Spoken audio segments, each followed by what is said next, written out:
Assalamualaikum warahmatullahi wabarakatuh. Selamat pagi Pak Adnan, selamat pagi teman-teman. Kami dari kelompok G akan menjelaskan tentang supply chain management atau manajemen rantai pasokan. Sebelum masuk ke materi diskusi, izinkan saya memperkenalkan anggota tim. Saya sendiri, Anissa Kori, dan teman-teman saya ada Hanan, ada Raihan, dan ada Windu. Untuk materi pertama akan dijelaskan oleh Windu Ratno. Yang pertama, kita akan belajar tentang the supply chain strategic importance. Nah, pengertian dari manajemen rantai pasokan itu adalah integrasi aktivitas untuk mendapatkan material dan servis, mengubahnya menjadi barang setengah jadi dan barang jadi, dan mengirimkannya kepada konsumen. Aktivitas ini termasuk juga aktivitas pembelian, aktivitas outsourcing, yang ditambah dengan fungsi lain yang penting untuk hubungan antara supplier dan distributor. Secara singkat, supply chain management dapat diartikan sebagai pengelolaan informasi pada barang maupun jasa yang dimulai dari pemasok awal hingga konsumen akhir dengan tujuan untuk memperoleh sebuah keunggulan kompetitif baik pada biaya maupun kualitas dari barang yang akan diberikan pada konsumen akhir. Nah, manajemen rantai pasokan itu mencakup aktivitas untuk menentukan penyedia transportasi, transfer uang secara kredit dan tunai, para pemasok dan distributor, utang dan piutang usaha, pergudangan dan persediaan, pemenuhan pesanan, dan juga berbagai informasi mengenai pelanggan, prediksi, dan juga produksi. Selanjutnya ada sourcing issue, make or buy versus outsourcing. Yang pertama ada make or buy decision, sebuah pilihan antara memproduksi sendiri sebuah komponen produk atau jasa atau membelinya dari sumber luar. Misalnya, ketika kompetensi perusahaan dianggap tinggi untuk produksi sendiri, maka pertimbangan lebih jauh perlu dilakukan. Keputusan untuk make or buy perlu melihat lagi apakah proses ini kritikal dan bernilai tinggi untuk perusahaan. Pertimbangan investasi dan lower cost yang biasanya dipakai untuk memutuskan apakah perusahaan harus make atau membeli. Yang selanjutnya ada outsourcing, yaitu memindahkan aktivitas internal yang biasanya dilakukan ke pemasok di luar perusahaan. Maksudnya, jika perusahaan merasa tidak memiliki kompetensi yang cukup, akan tetapi proses yang dilakukan memiliki posisi strategis dan bernilai cukup tinggi, maka dalam kondisi ini akan sangat mengkhawatirkan apabila perusahaan melakukan kerjasama dengan vendor yang tidak memiliki keterkaitan yang sangat erat dengan perusahaan. Dan dikarenakan kompetensi terbatas dan pada satu sisi perusahaan berkepentingan untuk memastikan bahwa sebuah proses berjalan dengan baik dan sesuai standar yang diinginkan, maka putusan partnership outsourcing merupakan pilihan yang tepat. Yang ketiga, ada 6 strategi sourcing. Sebuah perusahaan dalam mencukupi dan membeli kebutuhan akan produk-produk penjualannya harus memutuskan strategi rantai pasokannya. Terdapat 6 strategi pembelian di dalam supply chain management, yaitu yang pertama, banyak pemasok, memainkan antara pemasok satu dengan yang lainnya, dan membebankan pemasok untuk memenuhi permintaan pembeli. Dalam strategi ini, meskipun banyak pendekatan negosiasi yang dilakukan, hubungan jangka panjang bukan merupakan tujuan. Strategi ini lebih membebankan pada tanggung jawab para pemasok agar mempertahankan teknologi, keahlian dan kemampuan ramalan yang diperlukan ditambah dengan biaya, kualitas dan kemampuan pengiriman. Yang selanjutnya ada beberapa pemasok, bertujuan untuk membentuk sebuah hubungan jangka panjang dengan pemasok yang berkomitmen, karena pemasok jangka panjang pasti akan cenderung lebih memahami saran-saran luas dari perusahaan dan konsumen akhir. Yang ketiga ada vertical integration atau integrasi vertikal. Strategi vertical integration diartikan bahwa pengembangan kemampuan memproduksi barang atau jasa yang sebelumnya dibeli atau dengan benar-benar membeli pemasok atau distributornya tersebut. Dalam integrasi vertikal juga terdapat dua bentuk integrasinya, yaitu integrasi ke belakang dan integrasi ke depan.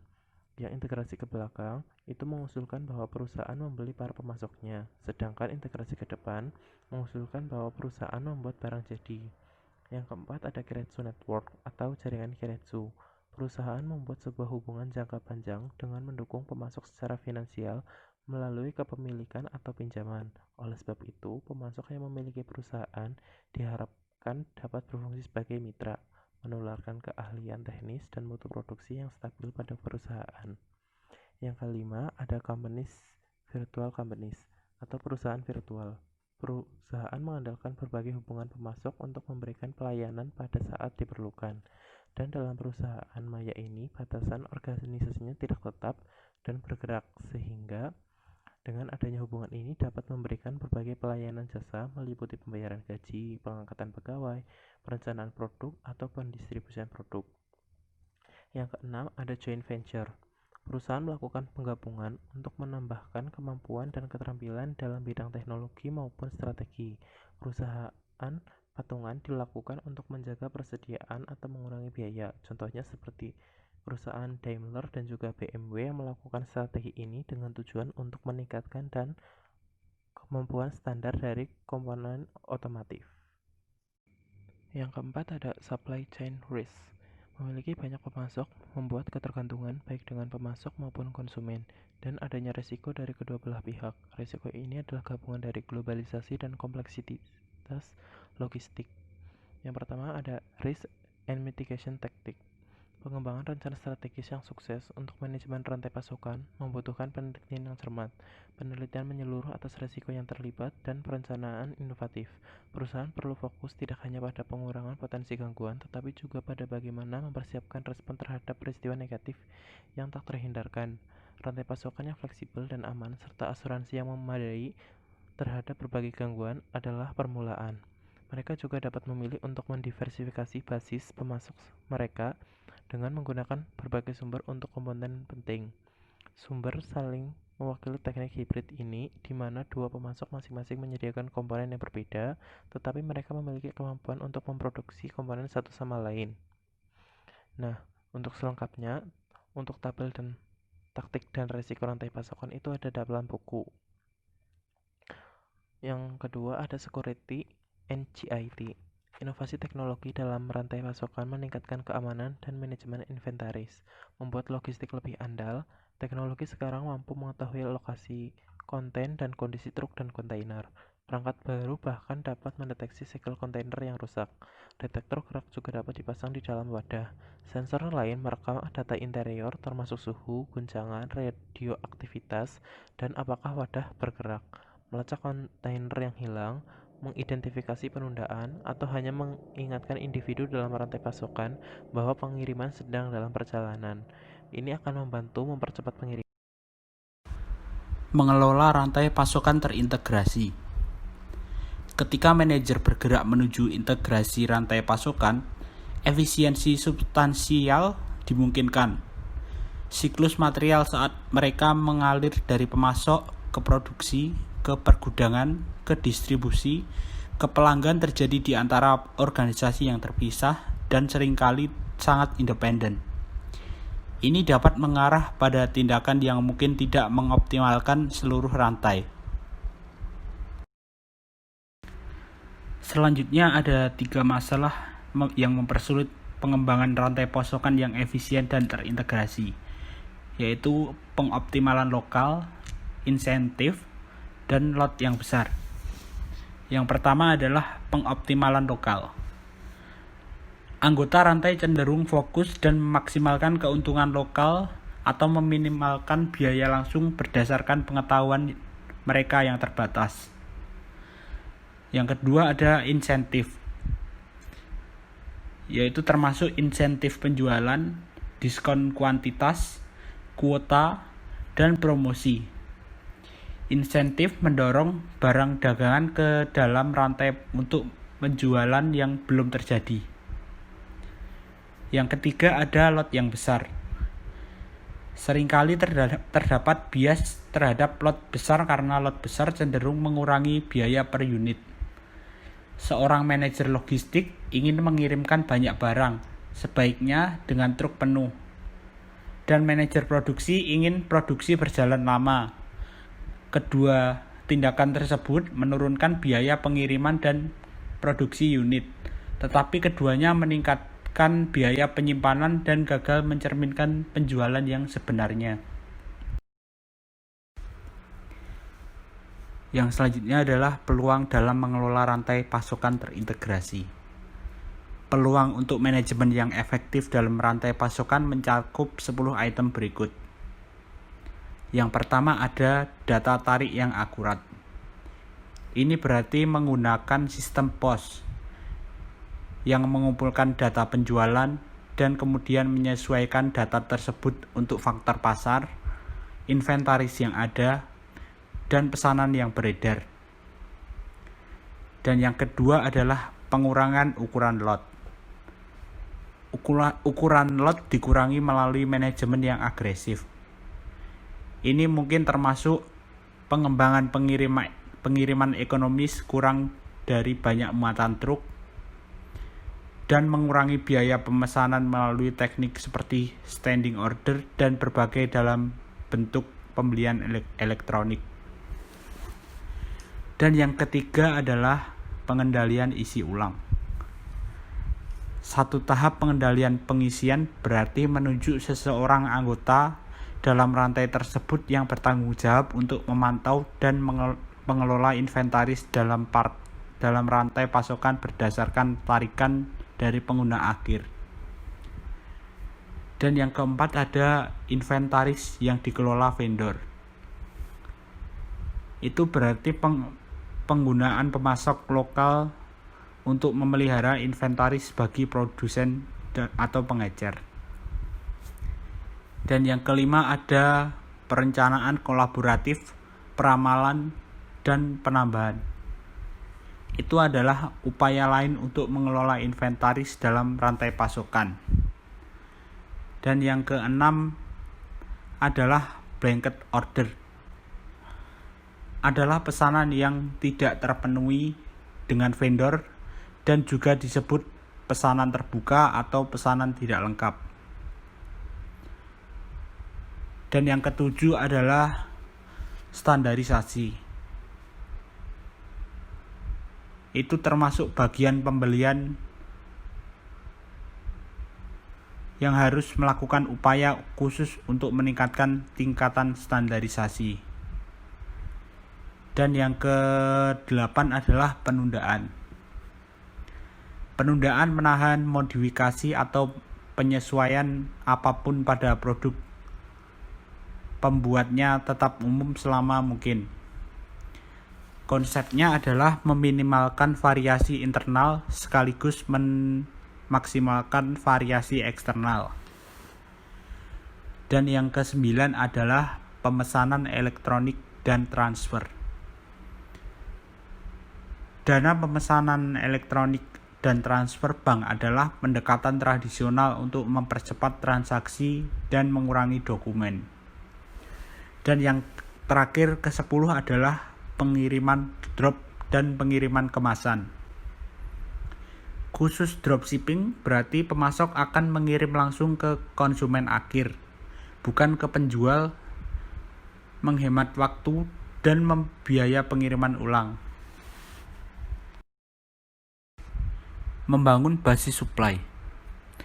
Untuk barang dan jasa yang dibeli perusahaan, pemasok, juga dikenal sebagai vendor, harus dipilih dan dikelola secara aktif. Pemilihan pemasok mempertimbangkan banyak faktor, seperti kesesuaian strategis, kompetensi pemasok, pengiriman, dan kinerja kualitas. Karena perusahaan mungkin memiliki beberapa kompetensi di semua bidang. Tahap-tahap pemilihan pemasok. Yang pertama adalah evaluasi pemasok. Evaluasi pemasok melibatkan pencarian pemasok potensial dan menentukan kemungkinan mereka menjadi pemasok yang baik. Saat-saat perusahaan bergerak menuju pemasok jangka panjang, masalah kekuatan finansial, kualitas, manajemen, penelitian, kemampuan teknis, dan potensi hubungan yang erat dan jangka panjang memainkan peran yang semakin penting. Dan yang kedua adalah pengembangan pemasok. Tahap kedua dalam pemilihan pemasok adalah pengembangan pemasok, dengan asumsi bahwa perusahaan ingin melanjutkan dengan pemasok tertentu. Pembeli memastikan bahwa pemasok menghargai persyaratan kualitas, spesifik produk, jadwal, dan pengiriman, serta kebijakan pengadaan. Dan yang ketiga adalah negosiasi. Meskipun harga yang dibayarkan konsumen sering kali tidak fleksibel, misalnya dicetak pada label harga, tercantum dalam katalog, dan lain-lain, sejumlah besar harga akhir yang dibayarkan dalam transaksi bisnis ke bisnis dinegosiasikan. Berikut adalah 3 jenis strategi negosiasi klasik, yaitu yang pertama adalah model berbasis biaya, model harga berbasis pasar, dan penawaran kompetitif. Dan yang selanjutnya adalah kontrak. Mitra rantai pasokan seringkali mengembangkan kontrak untuk menguraikan persyaratan hubungan. Kontrak dirancang untuk berbagai resiko, berbagai manfaat, dan menciptakan struktur insentif untuk mendorong anggota rantai pasokan agar mengadopsi kebijakan yang optimal untuk keseluruhan rantai. Dan yang kelima adalah pembelian terpusat. Perusahaan dengan banyak fasilitas, misalnya beberapa pabrik atau beberapa gerai retail, harus menentukan item mana yang akan dibeli secara terpusat dan mana yang memungkinkan situs lokal untuk membeli sendiri.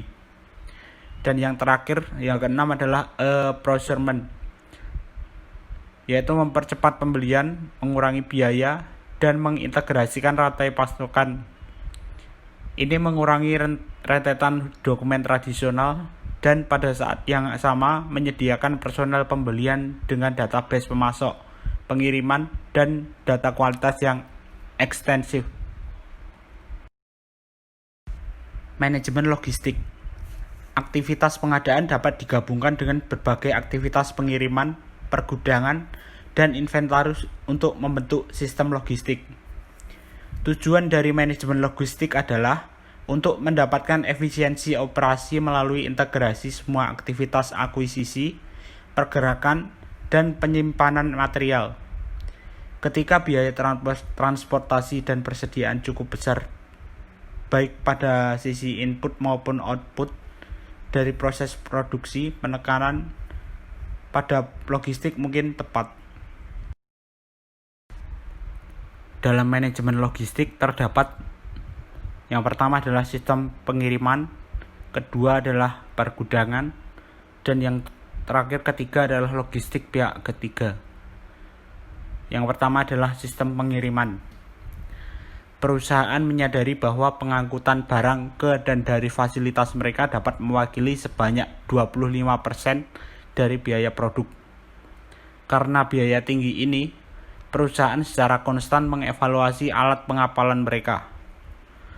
6 alat utama pengiriman adalah, yang pertama adalah truk, kedua adalah rel kereta api, yang ketiga adalah angkutan udara, yang keempat adalah yang berbasis saluran air, dan yang kelima adalah jaringan pipa, dan yang terakhir keenam adalah multimoda.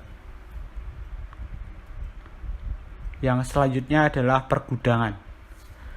Pergudangan seringkali menambahkan 8-10% ke biaya produk, membuat pergudangan menjadi biaya yang signifikan bagi banyak perusahaan. Gudang tersedia dalam berbagai bentuk dan ukuran, mulai dari ruangan kecil di belakang toko hingga fasilitas besar yang dapat memuat banyak lapangan. Yang ketiga adalah logistik pihak ketiga atau 3PL. Logistik pihak ketiga seperti halnya kebanyakan spesialisasi, cenderung membawa inovasi dan keahlian tambahan ke sistem logistik. Akibatnya, manajer rantai pasokan melakukan outsourcing logistik untuk memenuhi 3 tujuan. Yang pertama adalah menurunkan investasi inventaris, kedua adalah menurunkan biaya pengiriman, dan yang ketiga adalah meningkatkan keandalan dan kecepatan pengiriman. Perusahaan logistik khusus mendukung tujuan ini dengan secara kreatif mengkoordinasikan sistem inventaris pemasok dengan kemampuan layanan pengiriman perusahaan. Misalnya memiliki sejarah sukses dalam menggunakan internet untuk pelacakan online. Manajemen distribusi. Manajemen distribusi adalah proses yang digunakan untuk mengawasi pergerakan barang dari pemasok ke produsen ke grosir atau pengecer dan akhirnya ke konsumen akhir. Banyak aktivitas dan proses yang terlibat, termasuk manajemen vendor mentah, pengemasan, pergudangan, inventaris, rantai pasokan, logistik, dan terkadang bahkan blockchain. Yang kedua ada manajemen etika dan rantai pasokan yang berkelanjutan. Etika manajemen rantai pasokan, kita pertimbangkan 3 aspek etika. Etika personal, etika dalam rantai pasokan, dan perilaku etis terhadap lingkungan. Ketika rantai pasokan meningkat ke tahap internasional, masing-masing dari hal ini menjadi lebih signifikan. Yang ketiga ada mengukurkan kinerja rantai pasokan. Manajemen rantai pasokan, analisis, dan peningkatan menjadi semakin penting. Literatur mencukup pendekatan untuk manajemen rantai pasokan. Selain model rantai pasokan, ukuran kinerja yang digunakan dalam model ini secara langsung mempengaruhi penerapannya di dunia nyata. Bagian ini menjelaskan dan mengevaluasi berbagai jenis ukuran kinerja yang telah digunakan dalam pemodelan rantai pasokan dan membahas penerapan tindakan tersebut. Selanjutnya, saya, Anissa Kori, akan menjelaskan tentang materi terakhir, yaitu teknik-teknik dalam evaluasi rantai pasokan. Rantai pasokan itu sendiri perlu banget dievaluasi kinerjanya, karena banyaknya persaingan ketat di dunia bisnis sekarang, sehingga memerlukan strategi-strategi baru yang telah dievaluasi agar tetap relevan dengan kondisi perusahaan. Untuk teknik yang pertama, yaitu adalah evaluasi resiko bencana. Nah, bencana itu kan dapat mengganggu rantai pasokan kapanpun dan dalam bentuk apapun, misal kebakaran, pencurian, atau ada bencana alam, angin topan, dan lain-lain. Itu kan sangat mengganggu operasi dari perusahaan. Nah, langkah pertama yaitu adalah menggunakan banyak pemasok untuk beberapa komponen penting. Maksudnya adalah menggunakan lebih dari satu pemasok.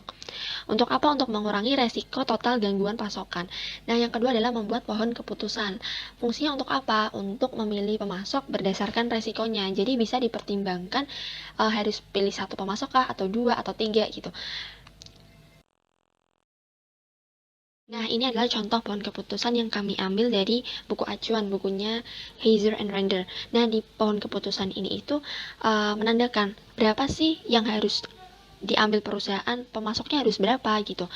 Harus 1K, 2K, 3K. Jadi itu mempertimbangkan dari sisi probabilitas peristiwa unik, probabilitas peristiwa luar biasa, kerugian keuangan, dan biaya marginalnya. Jika sudah mampu membuat pohon keputusan ini, manajer operasi lebih terbantu langkah mana yang harus diambil dalam menentukan pemasok. Yang kedua adalah mengendalikan efek cambuk. Nah, maksudnya apa? Efek cambuk ini adalah suatu kondisi di mana anggota rantai pasokan, mulai dari retail, lalu grosir, lalu pemasok, itu merespon secara berlebihan terhadap perubahan permintaan konsumen. Nah, buktinya apa? Buktinya adalah dari uraian kecenderungan fluktuasi pesanan yang lebih besar gitu. Contohnya itu ada di gambar yang sebelah kanan. Itu cara bacanya adalah gini. Awalnya itu permintaan konsumen itu rendah, lalu direspon oleh penjual retail itu mikirnya kayak gini, aku lebihin aja, siapa tahu kurang gitu. Padahal permintaan konsumen itu udah jelas. Nah, lalu direspon secara sama juga oleh penjual grosir gitu, dan dilebihkan agar tidak kekurangan persediaan istilahnya. Lalu direspon lagi oleh sisi pemasok, lebih besar lagi. Nah, akhirnya adalah persediaan sama persediaan atau penawaran sama permintaannya itu berbeda. Misalkan efek cambuk itu terjadi, maka akan ada akibat. Nah, seperti yang ada di video, yaitu pertama, adanya penyesuaian perubahan dari kapasitas dengan harga yang mahal. Lalu kedua adalah jadwal produksi yang tidak stabil. Dan untuk cara yang ketiga, yaitu adalah analisis pemilihan pemasok. Nah, cara ini itu menggunakan model pembobotan faktor untuk manajer operasi bisa mengambil keputusan. Nah, caranya itu adalah dengan pertama itu kita mengidentifikasi dulu faktor-faktor apa aja yang kira-kira cocok nih untuk dimasukkan ke dalam pemilihan pemasok. Misal dari kualitas produknya bagaimana, pengirimannya gimana, bisa dipercaya nggak, kira-kira pembayarannya juga gimana gitu mungkin. Nah, setelah itu kita udah identifikasi faktornya, lalu kita kasih bobot, kira-kira bobot ini berapa ya, misal 20 seperti di tabel, atau 15 seperti itu. Lalu selanjutnya adalah kita itu membandingkan antara dua pemasok gitu. Jadi misal perusahaan A sama B gitu, kita bingung mau pilih yang mana, kita udah identifikasi faktornya juga. Lah setelah udah identifikasi faktor sudah, lalu supplier juga udah dapat, baru kita cocokkan dalam arti semisal kita melihat dari sisi faktor pengiriman. Kira-kira perusahaan A ini pengirimannya berapa ya? Aku kasih skor berapa ya dari 1 sampai 5. Nah, kayak gitu ditulis skornya masing-masing setiap faktor dan setiap perusahaan.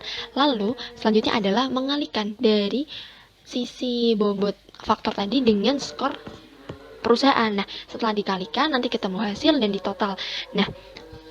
Nah, ketika udah ditotal itu dilihat yang lebih besar skornya, berarti itulah pemasok yang seharusnya dipilih karena lebih cocok dengan faktor yang telah diidentifikasi perusahaan. Nah, yang keempat adalah analisis moda transportasi. Maksudnya di sini adalah menentukan perusahaan transportasi mana yang harus dipilih. Kalau di Indonesia itu bisa kita sebut ekspedisi mana yang harus kita pilih dari perusahaan A, K, B, atau C. Semisal itu import, haruskah lewat laut atau lewat udara. Nah, itu perlu dipertimbangkan oleh manajer operasi. Nah, untuk cara menganalisisnya adalah pertama dengan menentukan biaya penyimpanan harian gitu. Yang kedua adalah dengan membandingkan biaya harian dengan pengiriman yang lebih cepat. Karena kan pada dasarnya semakin cepat produk itu sampai atau produk itu dikirim, biayanya kan akan semakin lebih mahal. Nah, kira-kira untuk perusahaan itu harus mengorbankan yang mana gitu. Selain itu kan juga dari sisi investasinya. Semakin lama produk itu dikirim, semakin lama juga perusahaan memiliki uang yang diinvestasikan seperti itu. Nah, yang terakhir itu adalah gudang penyimpanan. Penyimpanan itu kan menjadi sesuatu yang penting ya bagi setiap rantai pasokan, walaupun itu retail, itu tetap penting gitu.